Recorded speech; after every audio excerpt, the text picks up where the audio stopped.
এটা খুবই আনফরচুনেট একটা ইনসিডেন্ট এবং এটার পুরো দায়ভারটা আসলে আমাদের এবং আমাদের টিমের।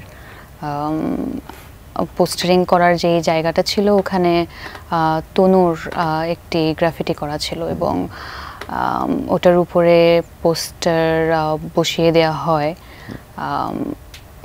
অ্যান্ড আমরা যখন গিয়ে নামি তখন দেখি আসলে পোস্টার অর্ধেক লাগানো আছে, আর যেটা আসলে আর্টিস্টদের কাজ থাকে যে ওটা সামনে পোস্ট করা কিংবা একটু ধরা। তো আমাদের জায়গা থেকেও সেই ভুলটা অবশ্যই ঘটে যায় এবং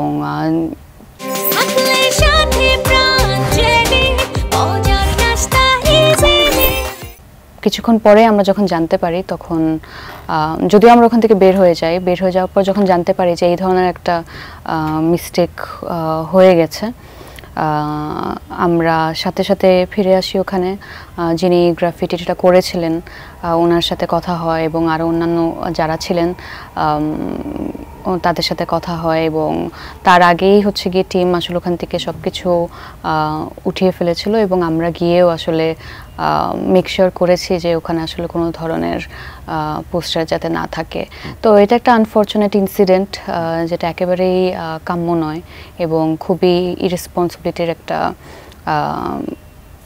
একটা এক্সাম্পল। আশা করছি মানে এই ধরনের কাজ আর কেউই যাতে না করে এবং আমাদের পক্ষ থেকে বা আমাদের ইন্ডাস্ট্রির পক্ষ থেকে তো একেবারেই না। আমরা দেখেছি যে মেহজাবিন আপনি ঠিক ওই মুহূর্তে গিয়ে যে জিনিসটাকে আপনি হ্যান্ডেল করেছেন, একদম নিজের মতো করিয়ে আসলে ওদের কাছে বলেছেন। এটা আমরা ফেসবুকে দেখেছি আপনার প্রশংসার দাবিদার সবাই বলছে যে একজন। আমি সবসময় একটা জিনিস খুব বিশ্বাস করি, সেটা আমি যদি কোনো ভুল করে থাকি সেটা স্বীকার করতে আসলে কোনো আপত্তি নেই এবং ভুল করলে সেটা ফেস করতে হবে। এখানে লুকিয়ে থাকারও কিছু নেই।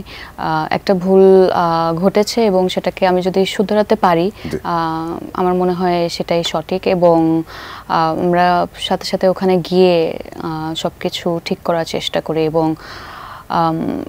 আমি এটাও মনে করি আসলে যে এই ধরনের কাজে টিম এফার্ট এবং টিমের প্রিপারেশনটা আরো ভালো থাকা উচিত। অবশ্যই আমরা লাইফে যেই কাজটাই করি না কেন সেটার পিছনে একটু সময় ব্যয় করা উচিত এবং একটু পরিকল্পনা করে রিসার্চ করে তারপর গিয়ে করা উচিত। এটা একটা এক্সাম্পল হলো।